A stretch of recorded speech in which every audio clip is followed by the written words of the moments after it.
Assalamualaikum warahmatullahi wabarakatuh. Selamat bertemu kembali di TJB.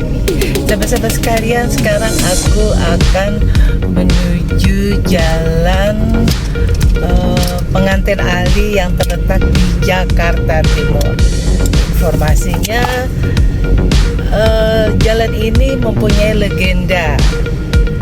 Jadi untuk cerita selanjutnya mungkin kita akan coba cari tahu tentang jalan muasal disebut Pengantin Ali ini. Oke, selamat menyaksikan. Jalan Pengantin Ali berawal dari legenda lokal tentang seseorang pemuda bernama Ali yang hidup pada era kolonial. Kisahnya menjadi sangat terkenal karena perjuangan cintanya dengan seorang gadis pujaan hati. Ali, seorang pemuda karismatik, berhasil menikahi gadis yang dicintainya meskipun menghadapi berbagai rintangan sosial dan budaya pada masanya.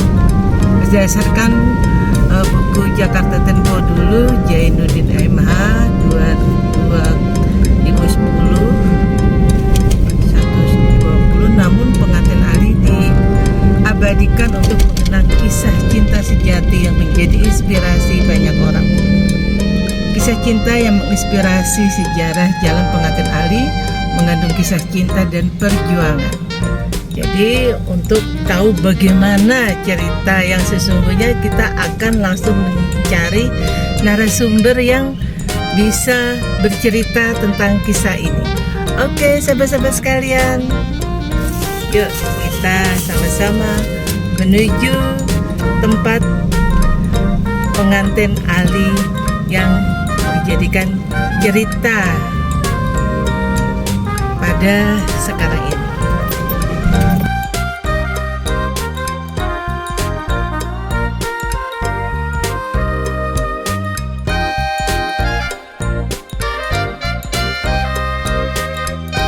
Kita melewati jembatan Pengantin Ali. Konon katanya pada saat itu Pengantin Ali terjun dari jembatan ini.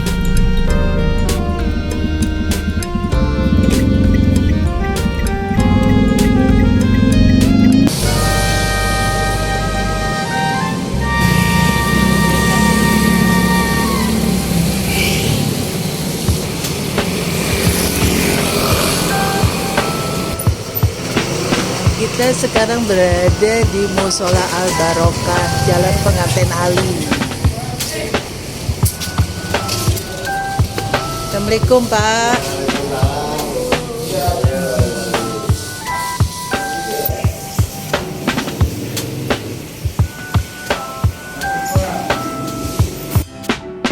Sahabat-sahabat sekalian, aku sekarang sudah berada di Musola di Jalan Pengantin Ali ini.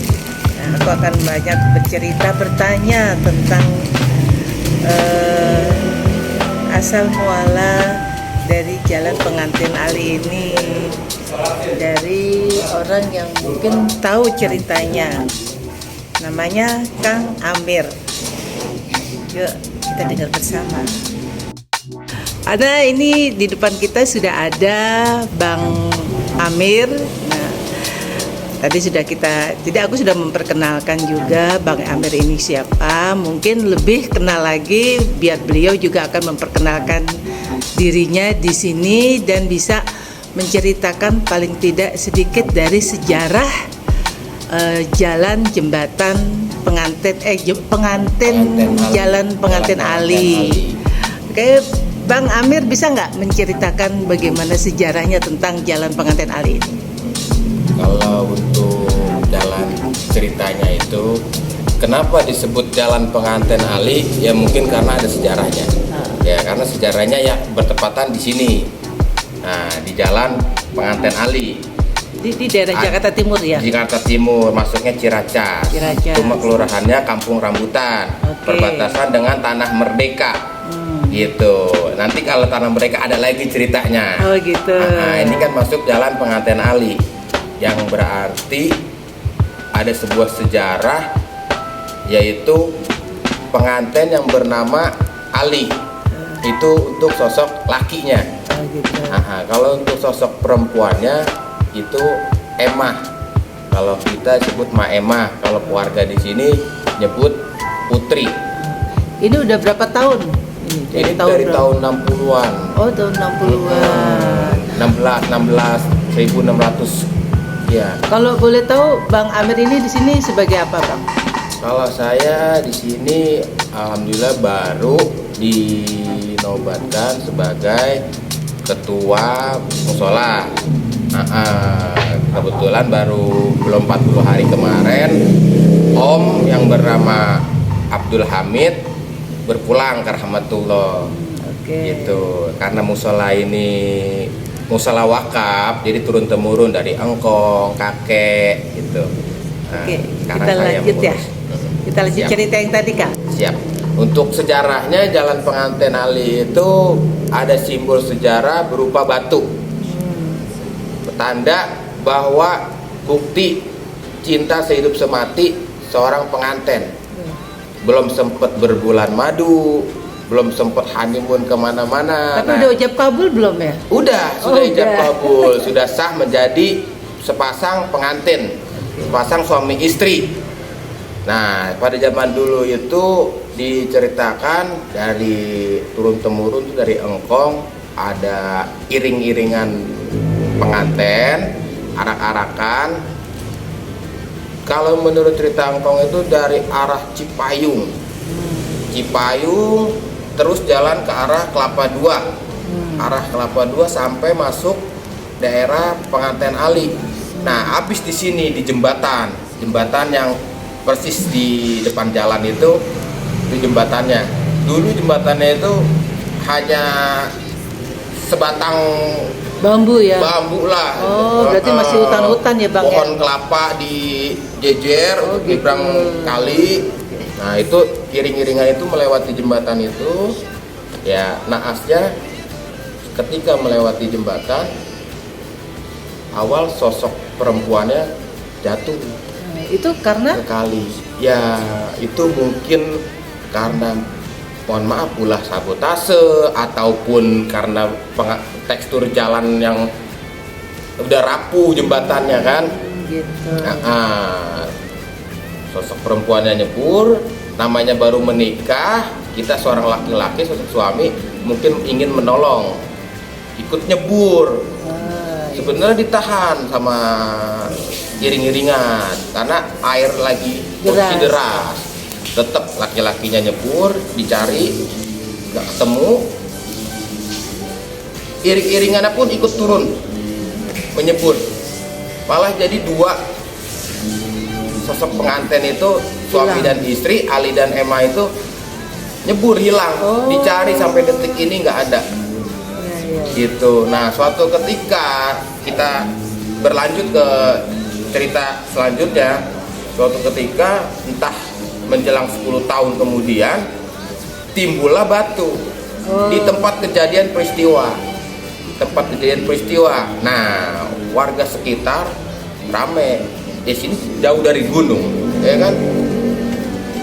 Kaget dong melihat batu, tahu-tahu nongol dua batu yang satu posisinya. Masyarakat tuh sebelumnya belum ada. Belum ada. Sedangkan di sini jauh dari gunung. Gitu.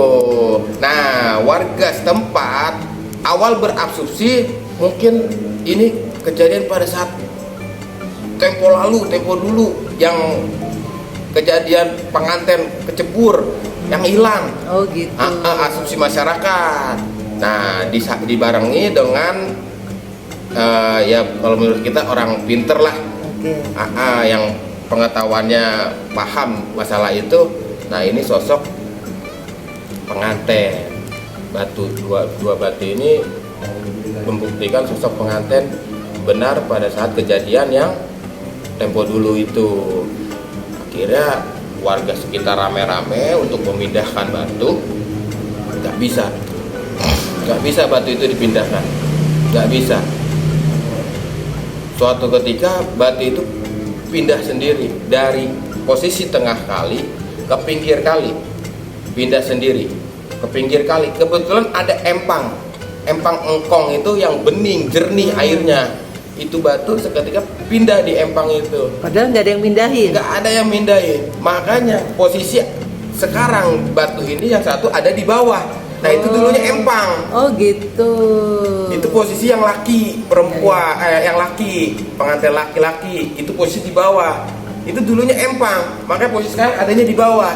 Nah perempuan di atas. Oh, Yang di dalam lubang itu nanti kita lihat selanjutnya ya. Oke, sahabat-sahabat sekalian, kita akan melihat meninjau batu yang tadi diceritakan oleh Bang Amir. Ini gimana, Bang? Nah, ini kan yang tadi kita ceritakan bahwa yang laki-laki itu berada pindah dengan sendirinya di empang milik angkong saya. Nah, ini empangnya. Oh gitu. Nah, ini kan berarti ada posisi di bawah. Iya, Ini iya. tadinya empang. Tadinya empang, nah ini atasnya empang. Batu yang satunya perempuan. Iya, iya. Yang perempuan Ini yang perempuan di dalam ya. di dalam. Konon katanya suka ada keluar air, Bang. Kalau untuk keluar air mungkin karena faktor cuaca, hujan terus, logikanya mungkin ada resapan dari air bawah ya, karena ini adanya di dasar gitu. Tapi kalau untuk cerita angkong, ini sebelum ada batu itu empang yang airnya jernih, terus juga untuk mandi para bidadari pada zaman dahulu. Nah mungkin itu ya, mohon maaf, mungkin ada karomanya lah, istilahnya air yang keluar dari sini. Oh gitu. Nih Kang, mau nanya, ada nggak kadang orang yang untuk mencari wangsit di sini minta tolong gitu, diizinkan gitu nggak biasanya? Kalau untuk Enggak ya? mencari wangsit atau ibaratnya dipuja batu Betul. ini, itu pada zaman dahulu seperti itu. Oh, kalau sekarang nggak boleh ya, itu Kalau termasuk sekarang musyrik ya? Bukan nggak boleh, karena posisi ini ada di dalam musola. Oh gitu. Mungkin orang riskan ataupun Iya. ibaratnya malu untuk ibaratnya bahasanya nyari wangsit ataupun bertapak. Nah ada positifnya juga. Nah, posisi sekarang ini ada di dalam musola. Kalau dulu ada di kamar. Oh gitu. Dulu ini kita Ya. buat kamar, ya kan, sama nenek tuh dibuat kamar. Itu izin sama nenek dibukain gembok, entah semalaman, entah 3 malam. Itu tirakat di dalam Oh sini. gitu. Nah dipasang lampu itu nggak pernah nyala, lama, pasti mati. Mati. Nah dia tirakat tuh pakai lilin. Oh. Semalam atau 3 malam. Tapi atau sekarang 7 udah nggak malam. ada ya, nggak Sekarang boleh ya. Alhamdulillah udah nggak ada. Oh, Nggak alhamdulillah, ada. karena takutnya kita juga jadi musyrik ya. Betul, betul. Nah ini sahabat-sahabat sekalian, batu pengantin alinya. Ini untuk yang laki-laki, yang perempuan namanya Emah. Emah. Emah. Nyai Pengantin Emah Nyai Emahnya berada di dalam kolong lebih besar. lebih besar dari orang kan gendut ya. Lebih besar.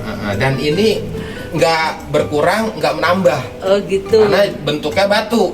Oh iya, iya. Kalau di tempat lain mungkin petilasan ataupun makam ataupun gundugan tanah itu makin nambah. Oke. Kalau ini dari dulu segini-gini aja, Oh, bentuknya batu.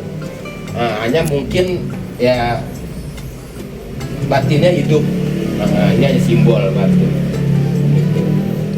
Alhamdulillah, terima kasih ya Bang Amir. Aku udah tahu sejarah dari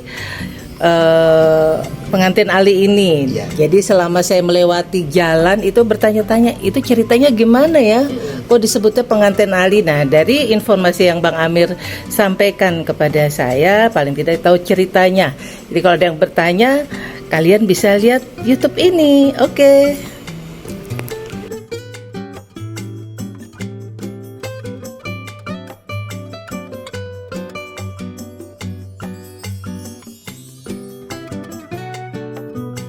Oke, sahabat-sahabat sekalian, demikian tadi sekelumit cerita tentang asal muala dari disebutnya Jalan Pengantin Ali. Semoga dengan informasi yang kita dapat ini, kita dapat mengetahui cerita yang sebenarnya.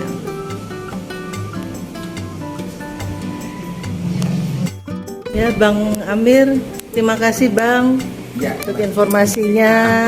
Terima kasih untuk semuanya. Bapak siapa Pak? Bapak Duyen. Pak Duyen. Duyen. Akhirnya Abdullah.